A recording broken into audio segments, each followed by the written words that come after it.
Halo dulur, selamat datang di Media United, channel fans MU paling netral. Menang dipuji, kalah dibully. Hari ini ada kabar baik bagi Manchester United, teman-teman. Karena pada akhirnya Anthony telah resmi keluar dari Manchester United dan pindah ke Real Betis. Here we go. Waduh, luar biasa, luar biasa. Di hari deadline bursa transfer, pihak internal manajemen Manchester United memang sangat sibuk untuk menjual semua pemain, dan terbukti hari ini Anthony akhirnya resmi lepas dari Manchester United.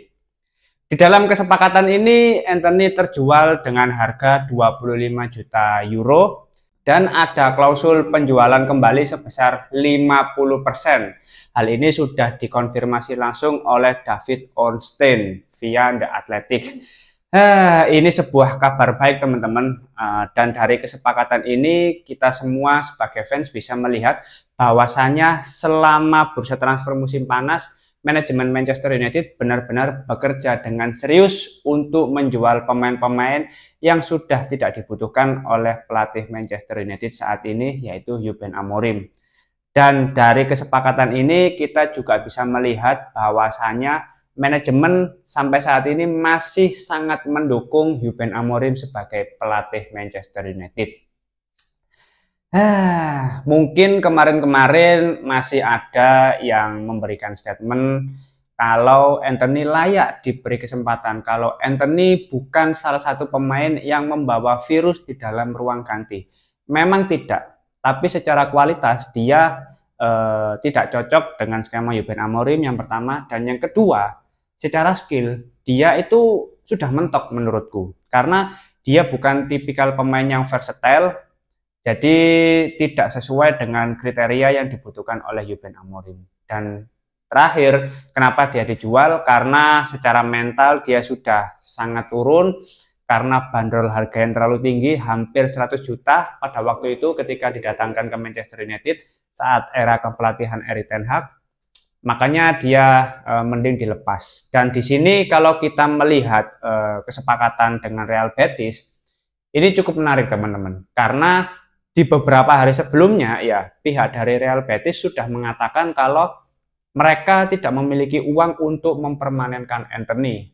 Dan seperti yang sudah disebutkan, awalnya Real Betis hanya ingin melakukan pinjaman, tapi pihak Manchester United memaksa untuk melakukan pembelian permanen. Akhirnya ada jalan tengah dengan paket sebesar 25 juta euro plus klausul penjualan kembali sebesar 50%. Jadi di masa yang akan datang ketika Real Betis ingin menjual Anthony, ya Manchester United akan mendapatkan keuntungan sebesar 50% dari harga yang berhasil dijual oleh ya Real Betis untuk Anthony. Sebetulnya klausul ini sudah banyak dilakukan oleh pemain-pemain Manchester United sebelumnya, seperti Alvaro Carreras pindah dari Real Madrid dari Benfica, terus Anthony Elanga dari Nottingham Forest ke Newcastle.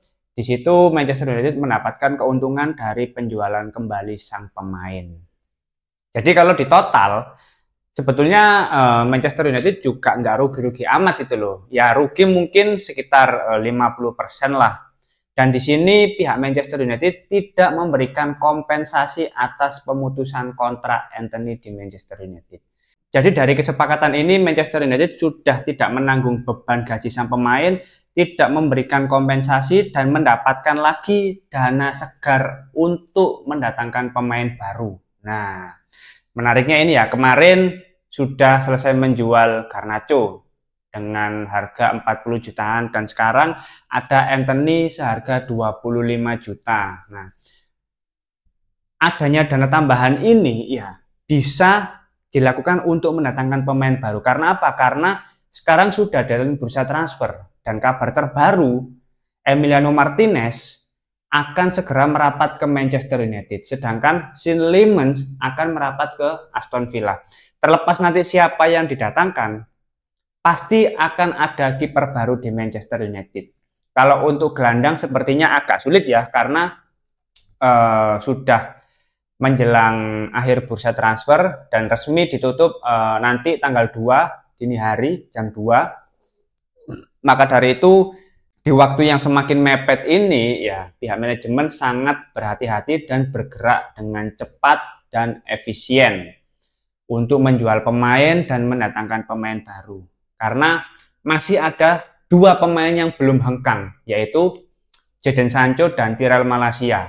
Nah, menurutku kalau untuk kasus Jadon Sancho ini juga sedang dipantau oleh Aston Villa. Jadi ini kalau mau win-win solution ya dilakukan saja swap deal antara Jadon Sancho dengan Emiliano Martinez.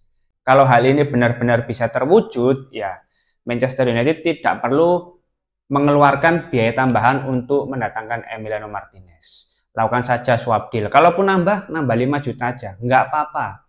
Nggak perlu banyak-banyak. Terus ada sisa anggaran ya. Kalau misalkan masih ada waktunya nih ya, kita sebagai fans tentu berharap ada gelandang baru. Karena setelah pertandingan melawan Burnley, ini beberapa pemain sudah cedera. Matheus Cunha cedera hamstring, terus Mason Mount secara kebugaran masih dipertanyakan. Terus beberapa pemain lain juga belum memberikan kontribusi yang bagus sejak awal kompetisi Premier League, terutama di posisi lini tengah. Maka dari itu, mumpung masih ada waktu tersisa beberapa jam, ya besar harapan kita sebagai fans untuk manajemen Manchester United bisa mendatangkan gelandang baru. Kalau untuk kiper, ya terlepas Emiliano Martinez atau Sean Lemans, terserah. Yang penting ada kiper baru karena Andre Onana tampaknya sudah bukan pilihan utama bagi Ruben Amorim, dan Altay Bayindir terkadang masih memberikan rasa khawatir ketika menjadi penjaga gawang, terutama dari situasi corner kick itu masih menjadi PR. Maka dari itu sangat penting untuk mendatangkan kiper baru dan gelandang baru di deadline bursa transfer musim panas ini. Waduh. Jujur ya teman-teman, selama jalannya bursa transfer kali ini, antara penjualan dan penandatanganan pemain baru itu sangat rapi, sangat terstruktur dan tidak terburu-buru. Ya, siapapun yang didatangkan mulai dari Diogo Leon, Matheus Cunha, Bryan Mbeumo, Benjamin Sesko, ini benar-benar sesuai dengan kebutuhan dan dijalankan secara bertahap sampai benar-benar terwujud proses negosiasinya. Terus menjual pemain, nah satu persatu mulai terjual. Marcus Rashford lah, Alejandro Garnacho, Rasmus Højlund, sekarang Anthony, tinggal Jadon Sancho dan Tyrell Malacia. Ini semua benar-benar diupayakan oleh pihak manajemen. Nggak hanya sekedar dibuang terus nggak laku, nggak. Ini benar-benar diupayakan. Inilah yang membuat kita semua sebagai fans menaruh rasa respect terhadap kinerja dari manajemen Manchester United di bursa transfer musim panas ini. Oke, mungkin itu dulu salah satu kabar baik di deadline bursa transfer kali ini.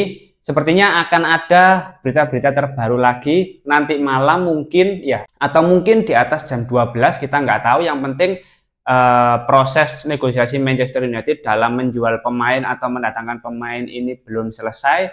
Masih ada waktu untuk menyelesaikan semua negosiasi yang sempat terhenti. Terima kasih sudah menonton video ini. Jangan lupa like, komen, dan subscribe. Salam.